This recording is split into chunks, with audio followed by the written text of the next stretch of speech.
Hola, ¿qué tal estás? Como ya sabes, España sigue afectada por las consecuencias de la catástrofe climática y política que devastó algunas zonas durante estos días atrás. Las personas cuyo fallecimiento ha sido confirmado superan ya las 200, y a día de hoy sigue habiendo varias decenas de desaparecidos. Los medios de comunicación han analizado la situación desde todos los ángulos posibles, arriba, abajo, derecha, izquierda, en diagonal. La saturación informativa está al borde del colapso. Las noticias falsas y la desinformación también han ocupado su propia posición de dominancia. Al dolor de tanta gente se suma la impotencia interior que apela a nuestro yo más profundo. La frustración levanta una tienda en el corazón, no solo porque lleguemos a preguntarnos qué más podemos hacer, sino también porque acude a la memoria el recuerdo de otras personas que lo han perdido todo y que ahora, lejos del foco mediático del momento, son tan invisibles como otros millones de sufrientes en el planeta. La angustia del presente se suma a la angustia futura por anticipar esa posible vuelta a la invisibilidad de lo cotidiano, donde cada cual se saca sus castañas del fuego y quien, por el motivo que sea, no pueda hacerlo, queda relegado al margen del grupo. ¿Dónde está la Iglesia en todo ese panorama? ¿Cuáles son los riesgos a los que deberá prestar atención para ser fiel al seguimiento de Jesús? Si te quedas conmigo, trataremos de dar una respuesta en este ratito. Soy José Antonio, y te doy la bienvenida al 178º episodio. El podcast de Vida Nueva.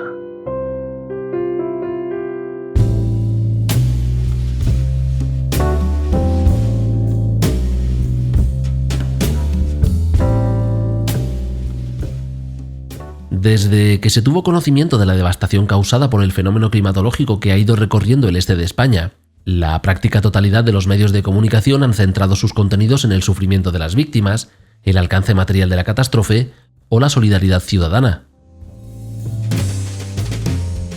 Durante estos días, yo he sentido cómo se me iban agotando las palabras para hablar sobre todo ello. Un poco como lo que dice la profesora Yanire Angulo en Vida Nueva. Ella afirma que cuando te haces cargo del desconcierto, de la incertidumbre y del dolor de los afectados, las palabras se esfuman y es difícil saber qué decir sin que suene a hueco o vacío. Algo que contrasta con la enorme masa de gente que viene opinando y sentando cátedra desde hace unos días a través de cualquier altavoz social, ya sea por medio de una pantalla o de una hoja de papel. Así que, más que por lo dialéctico, vamos a comenzar por lo simbólico. Para ello te remito a una imagen, la del Cristo yacente cubierto de barro del templo de San Jorge en Paiporta. La habrás visto, y es que la riada arrasó con todo en varios templos. En otro lugar, en la localidad de Alfafar, el agua llegó incluso a colarse en el interior del sagrario. Cuando lo abrió el párroco, Salvador Aguado, vio que todo estaba diluido. Esos dos acontecimientos, el Cristo yacente bajo el barro y el cuerpo de Cristo diluido en el agua, resignifican algo que se ha ido manifestando por medio de la solidaridad vecinal, que la catástrofe y el barro llevan a entregar la vida por los demás.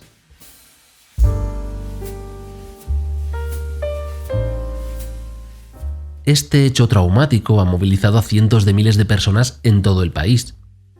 Ya fuere caminando varios kilómetros escoba en mano, como enviando productos básicos, haciendo una donación económica o abriendo el propio armario para dar ropa a quien ya no la tiene, mucha gente se ha volcado con los lugares más afectados por el fenómeno de la Dana. Algunas fronteras ideológicas han caído y hemos podido ver trabajando codo con codo a quienes unas semanas atrás ni siquiera se saludaban. No obstante esa marea de buena voluntad, el dolor subyacente a la tragedia no se pierde de vista. El párroco Javi Francés de Nuestra Señora del Don en Alfafar le decía a Vida Nueva: «Es algo tremendo.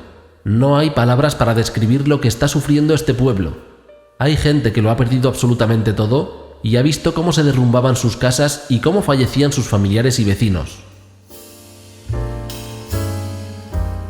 Pero hay más que eso. Los medios de comunicación han dirigido compulsivamente la mirada hacia las tragedias más duras, recreándose en el dolor una y otra vez, exprimiendo lo emocional para retener la atención de sus espectadores o lectores, entrevistando a una víctima tras otra o agitando las pasiones de la peor política con tal de rascar unas cuantas interacciones. Podemos dar pasos en otro sentido, por ejemplo fijándonos en hechos sencillos como cuando el sacerdote José Vicente Miguel, párroco de Nuestra Señora del Monte Sion en Torrent, preguntó a unos jóvenes de la parroquia con la intención de organizarse y no quedarse de brazos cruzados. Dice: «Pensaba que se apuntarían unos 50 jóvenes, pero se han sumado en torno a 800 personas y de todas las edades y condición. Aunque organizados en torno a la parroquia, muchísimos son vecinos a los que ni siquiera conozco. La comunidad se ha volcado por completo, y además de los jóvenes del grupo, los más mayores, como no pueden ir a Picaña, se dedican a preparar la ropa que se lleva».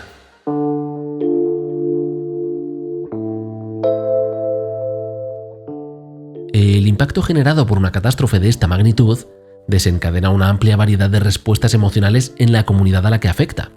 De un lado tenemos a quienes, como veíamos, con la última gota de lluvia ya se disponían a ayudar a sus conciudadanos, y por otra parte, a quienes el cambio abrupto de paradigma ha dejado completamente desbordados y han necesitado un auxilio más allá de lo material. Como decíamos, hay templos donde el agua ha destrozado todo cuanto quedaba a su paso. En otros, como la parroquia de Nuestra Señora de Gracia en La Torre, los daños fueron algo menores. Allí, tras la riada, algunos feligreses se coordinaron con el párroco para limpiar la nave central y ponerla a disposición del barrio, mucho más afectado. En poco tiempo se contaba con un grupo de 200 voluntarios que trabajan de la mañana a la noche para distribuir agua, leche, pañales o productos desinfectantes. Alfonso Chico, uno de los laicos de esta parroquia, explica a Vida Nueva que no son un mero dispositivo de emergencia, sino que buscan ser acogida para cualquiera que llegue, convirtiéndose así en un verdadero hospital de campaña. De una manera espontánea, como inspirada por el espíritu, esta comunidad está de hecho incidiendo en algunos aspectos clave para la recuperación posterior que todavía queda por delante. Las grandes catástrofes afectan al tejido social de la comunidad donde se producen, y el hecho de contar con la parroquia como punto de referencia actúa como factor de sanación comunitaria. Enseguida vemos por qué. La imparable masa de agua que arrastró tanto casas como vidas disparó un inmediato efecto de shock y desorientación tanto a nivel individual como comunitario. Tras esa primera confusión, enseguida se produjo una movilización rápida y espontánea para ayudar a los heridos y contener ciertos daños, tal como hemos visto en incontables imágenes de estos días atrás. Ahora, después de eso, contar con un espacio físico de referencia desde el que centralizar los esfuerzos supone una mejoría y una disminución del caos a medida que más manos se suman a la tarea de auxilio. Además de ello, el acompañamiento personal y espiritual que puede producirse lo mismo por medio de una charla fortuita que conversando con el párroco ayuda a mitigar la devastación interior de las personas. Ahora bien, hay un detalle que no debería pasarse por alto y que cobra especial relevancia ante el drama que estamos observando. La solidaridad que se está manifestando en tantísimos lugares no puede tomarse en consideración únicamente desde el punto de vista individual, como una muestra de la buena voluntad de cada ser humano. Además de eso, tenemos el componente de grupo, lo común y comunitario. Los sociólogos Hawdon y Ryan decían en 2011 que si quienes ofrecen consuelo no tienen cuidado cuando tratan con una comunidad que sufre, pueden estar minando los efectos productores de solidaridad que derivan del propio grupo de gente reunida por su pena colectiva. Decían también que aunque los individuos sienten dolor, la solidaridad que emerge de dicha pena colectiva es en sí misma una fuente de sanación para mucha gente. No solo eso, estos investigadores afirmaban que cancelar eventos comunitarios después de una catástrofe no tiene por qué ser la mejor opción.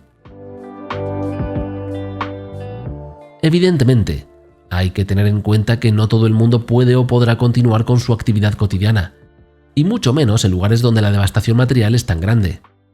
No obstante, lo que estos autores proponían era que son precisamente las actividades cotidianas las que mantienen a la gente unida y promueven la solidaridad hasta alcanzar la total recuperación. Hawdon y Ryan centraban su análisis en matanzas masivas de las que se suelen producir en los Estados Unidos, por lo que el escenario difiere en algunos aspectos, aunque tal vez no en otros. Ellos decían que los comercios locales, las asociaciones o los lugares de culto debían ser animados a continuar teniendo sus encuentros de grupo, aunque solo fuera para hablar. Tal vez con esa intuición, el párroco de Nuestra Señora de Montserrat en Picaña, Joaquín Civera, insistió en celebrar la Eucaristía, aunque recibiera críticas que decían que no estaba la cosa para misas. Quizás, precisamente ahora que la gente necesita recuperar el sentido de comunidad, de sanar a las unas junto a los otros, esté, más que nunca, la cosa para misas.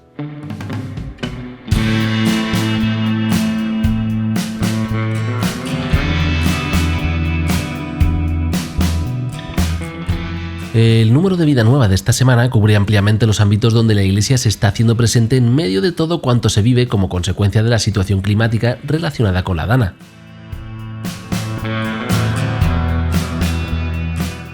Recuerda que puedes recibir 47 números al año cuando te suscribes a la revista y tener acceso a mucha otra información de la Iglesia Universal. Para saber cómo hacerlo, visita vidanuevadigital.com/suscripciones.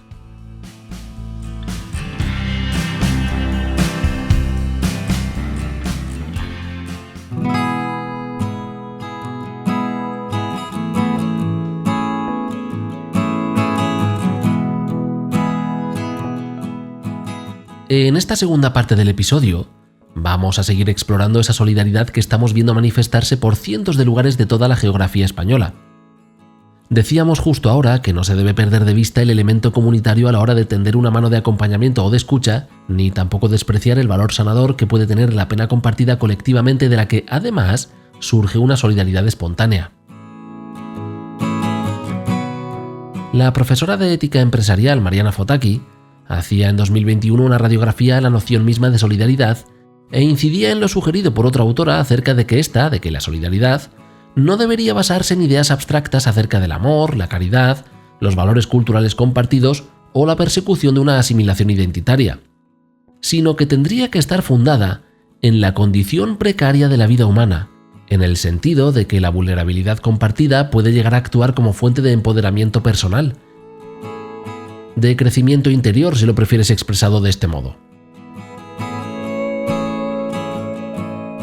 Durante esta tragedia humanitaria en España, muchas personas hemos sentido impotencia con tan solo imaginar los últimos minutos de conciencia de todas las personas que han perdido la vida, lo cual no puede siquiera compararse con el dolor tan profundo que habrán experimentado sus familiares y amistades y que seguirán necesitando sanar durante los años venideros. Y al hilo de la vulnerabilidad, nuestros antepasados en la fe ya percibieron esta idea de forma intuitiva e inspirada cuando escribieron en el Génesis aquello de que somos polvo y al polvo volveremos.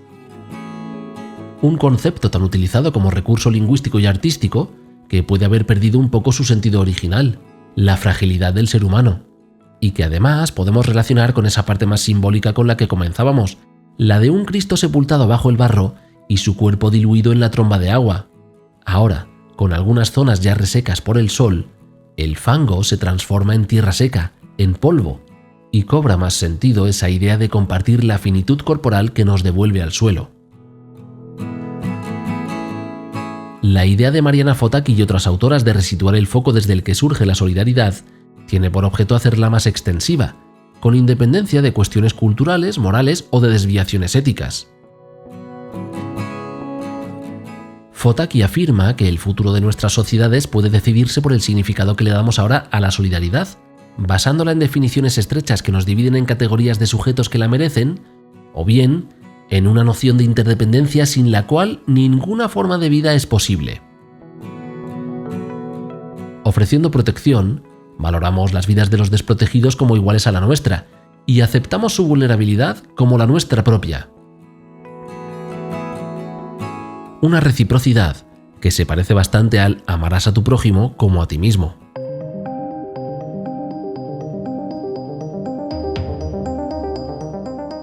Las definiciones estrechas de la solidaridad que menciona Fottacchi encuentran también su expresión en medio del drama provocado por el desastre climático de la semana pasada. razonemos esto paso a paso. Hemos escuchado cómo una expresión iba tomando fuerza desde las primeras horas tras descubrirse la magnitud de los daños. Solo el pueblo salva al pueblo. Una interpretación popular de la interdependencia mutua que nos vincula.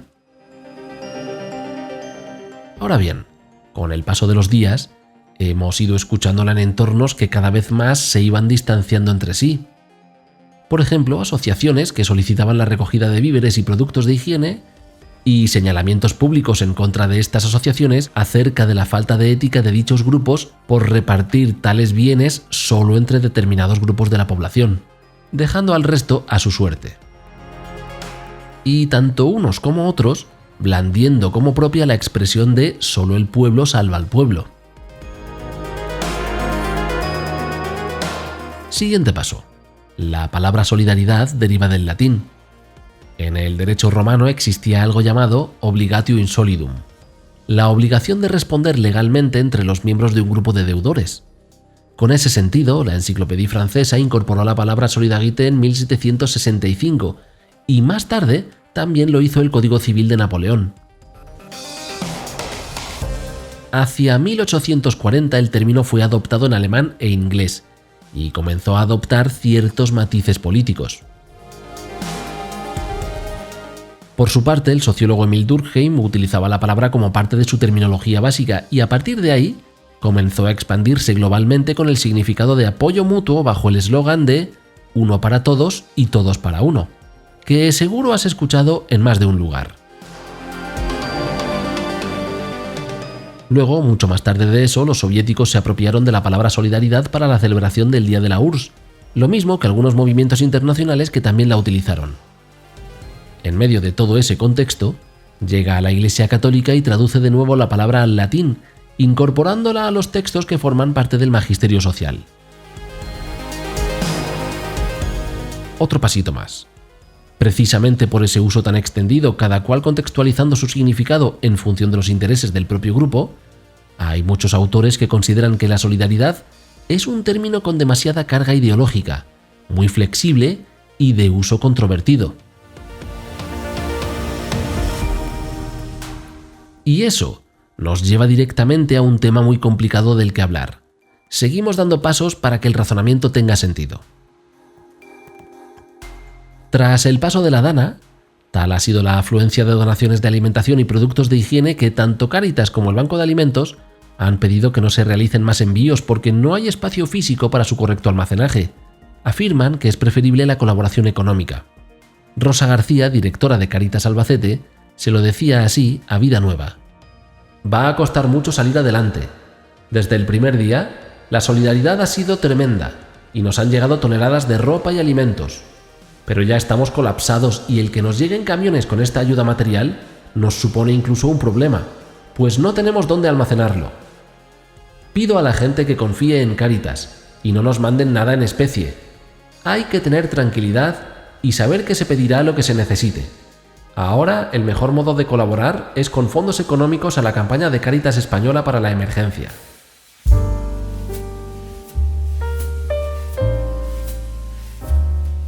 La gente se ha vaciado el bolsillo, el armario y hasta el alma, entregando de todo a las zonas afectadas. Todos los días estamos viendo surgir iniciativas que de un modo u otro buscan paliar situaciones derivadas del paso de la Dana por España. Tantas iniciativas, de hecho, que alcanzamos un punto crítico que comienza a ser peligroso desde el punto de vista puramente moral: el uso de la tragedia con vistas a obtener un beneficio personal.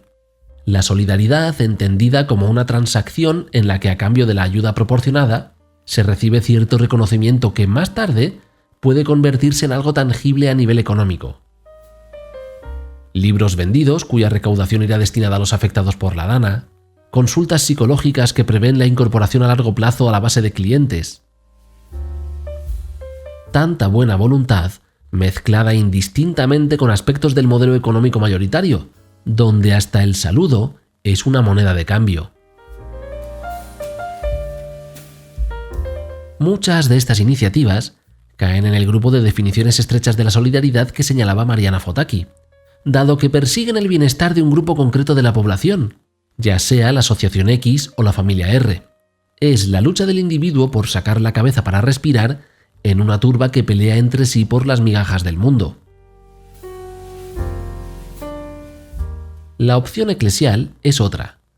Es universal, tal como relata en Vida Nueva el dominico Antonio Praena. Él cuenta su experiencia a partir de que una familia musulmana amiga suya le pide ayuda. Ahora que tengo la obligación de parar para escribir estas líneas contándoos mi experiencia, lo primero que surge en mi interior es la gratitud por poder ayudar, por poder ser útil pasando del lamento por lo que no debería haber ocurrido, al contacto hombro con la capacidad generosa de tantos otros voluntarios en el fondo de cuyos corazones está vivo el clamor. Y es que, en las manos de los voluntarios, Dios escribe renglones que no pueden esbozarse solo en papeles. La acción tiene razones que la indignación desconoce. Le digo a Acia que aún le queda algo que nadie puede quitarle, porque se lo ha dado Dios, a quien él llama Alá. Algo que significa lo mismo en nuestros dos idiomas: la esperanza. Sin darnos demasiada cuenta, deslizándose entre nuestras emociones más explosivas, puede estar avanzando, como decía, un peligro silencioso: hacer de la tragedia de la Dana un bien de consumo.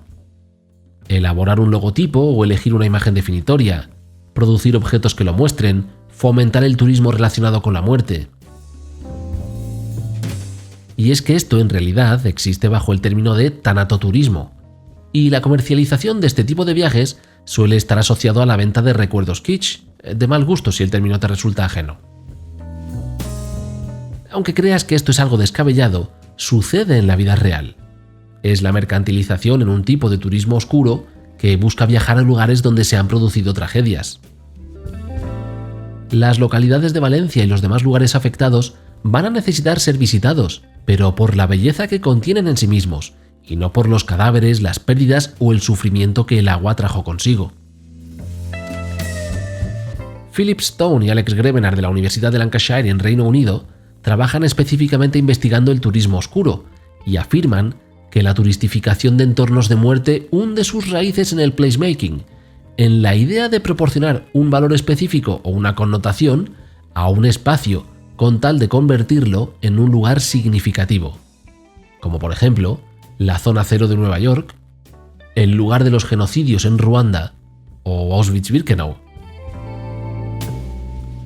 Estos autores afirman que los muertos son recordados, u olvidados entre paréntesis, por la producción del patrimonio y experimentados a través del consumo turístico.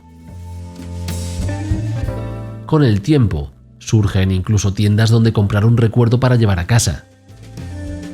Sin poner en duda la función memorial que estos lugares pueden llegar a cumplir, existe el evidente riesgo de que una zona de solidaridad desbordada termine convertida en un lugar asociado al tanatoturismo. Ahí, la Iglesia, con una voz firme y decidida por la vida en abundancia, puede ofrecer un punto de vista de referencia.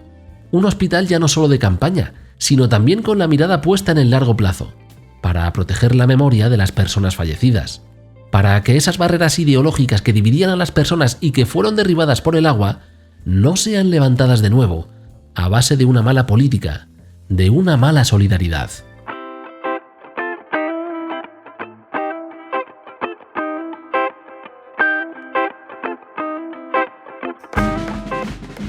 Durante todos estos días, la edición digital de Vida Nueva te ha acercado a la actualidad eclesial relacionada con la Dana, pero ha habido muchas otras noticias en un mundo que no ha dejado de girar.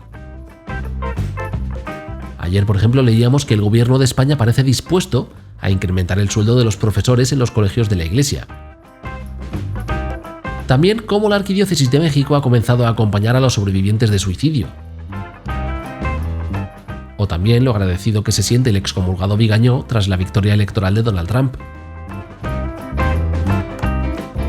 Puedes estar al tanto de todo dándote de alta en la lista gratuita de correo o en el WhatsApp de la revista. La información de cómo hacerlo la tienes en vidanuevadigital.com.